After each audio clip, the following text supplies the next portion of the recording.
Hello friends, ఎలా ఉన్నారు? ఈరోజు ఇంకో హారర్ స్టోరీతో మీ ముందుకు వచ్చాను. ఇక స్టోరీలోకి వెళ్ళే ముందు మన ఛానల్ని సబ్స్క్రైబ్ చేసి బెల్ ఐకాన్ని ఆన్లో పెట్టుకోండి. అలాగే ఈ వీడియోని తప్పకుండా లైక్ చేయండి. మీరు లైక్ చేస్తేనే ఈ వీడియోని మరికొంతమంది చూస్తారు. సో లేట్ చేయకుండా ఈ వీడియోకి ఒక లైక్ చేయండి. ఇక స్టోరీలోకి వెళ్దాం. ఈ స్టోరీ బెల్లంకొండలో జరిగింది. వంశీ అనే ఒక వ్యక్తి ఈ స్టోరీ మనతో షేర్ చేసుకున్నారు. అయితే వంశీకి 32 ఏళ్ళు ఉంటాయి. వంశీకి 6 బర్రెగుడ్లు ఉన్నాయి. వంశీ 5వ క్లాస్ వరకే చదువుకున్నాడు. తనకు చదువు అంటే అస్సలు ఇష్టం ఉండేది కాదు. తనకు ఇష్టం లేదని వాళ్ళ ఇంట్లో చెప్పడంతో వాళ్ళ ఇంట్లో వాళ్ళు కూడా సరే, నీ ఇష్టం, చేసేదేముంది అని వంశీతో చెప్పారు. ఇక వంశీ అప్పుడప్పుడు వేరే ఊర్లకి తాపి పనికి వెళ్ళేవాడు. ఒకరోజు వంశీ రాత్రి నిద్రపోతున్నాడు. తనకు ఆ రోజు సరిగ్గా నిద్ర పట్టలేదు. ఇక వంశీ మంచినీళ్లు తాగి తన ఇంట్లో నుంచి బయటకు వచ్చి అటు ఇటు చూస్తున్నాడు. ఒక 2 నిమిషాల తరువాత వాళ్ళ బర్రెగుట్లు అరుస్తున్న శబ్దం వస్తుంది. వంశీ వాళ్ళ బర్రెలు తన ఇంటి నుంచి ఒక 60 అడుగుల దూరంలో ఉంటాయి. అది కూడా ఒక పొలంలో ఉంటాయి. వంశీ ఇల్లు అసలుకే ఊరి చివర ఉంటుంది.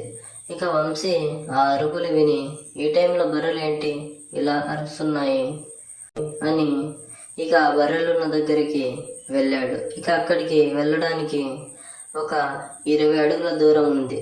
ఇక వంశీ ఆ బర్రెల వైపు చూశాడు. అప్పుడు తనకు ఒక మహిళ కనిపించింది. వంశీ తన కళ్ళని రుద్దుకొని చూశాడు. ఆ మహిళ అక్కడే ఉన్న ఒక చిన్న దూడపిల్లని ఎత్తుకొని వెళ్తోంది. ఇక అది చూసిన వంశీ, ఎవరది? అక్కడే ఆగండి, లేకపోతే మర్యాదగా ఉండదు అని చెప్పాడు. ఇక ఆమె కూడా అక్కడే ఆగింది. మెల్లిగా వంశీ ఆమె దగ్గరికి వెళ్తున్నాడు. ఆమె మాత్రం అస్సలు కదలకుండా అలానే ఉంది. ఇక వంశీ ఆమె ముందుకు వెళ్ళి తన మొహంపై ఫోన్తో లైట్ వేశాడు. అంతే, ఆమె మొహం మొత్తం యాసిడ్ వేసి కాలిపోయి ఉన్నట్టు ఉంది. అది చూసిన వంశీకి కాళ్ళు వణకడం మొదలయ్యింది. ఇక ఆమె నుంచి ఒక 10 అడుగుల దూరానికి జరిగాడు. వంశీ ఆమెతో, ఎవరు నువ్వు? మర్యాదగా దూడపిల్లని కిందకి వదిలి, లేకపోతే బాగుండదు అని చెప్పాడు. వంశీకి బయట ధైర్యంగా నటిస్తున్న లోపల మాత్రం భయంతో తన గుండె వేగంగా కొట్టుకుంటుంది.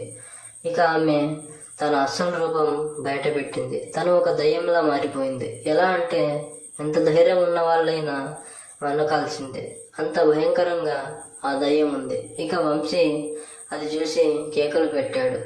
అప్పుడు రాత్రి టైం కావడంతో ఎవ్వరూ అటువైపు రాలేదు.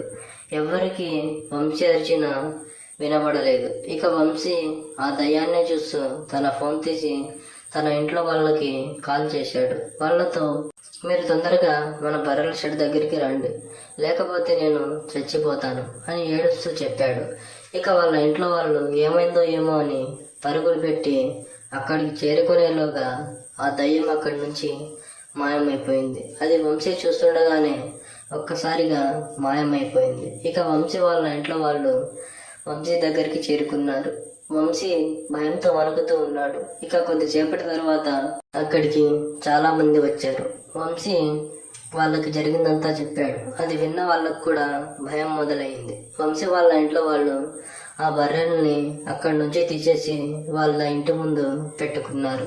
ఇక ఆ దయ్యం విషయానికి వస్తే అది మళ్ళీ ఎవరికి ఎప్పుడు ఎలా కనబడుతుందో ఎవరికీ తెలియదు. ఆ రోజు నుంచి వంశీ రాత్రి బయట తిరగాలంటేనే భయపడతాడు.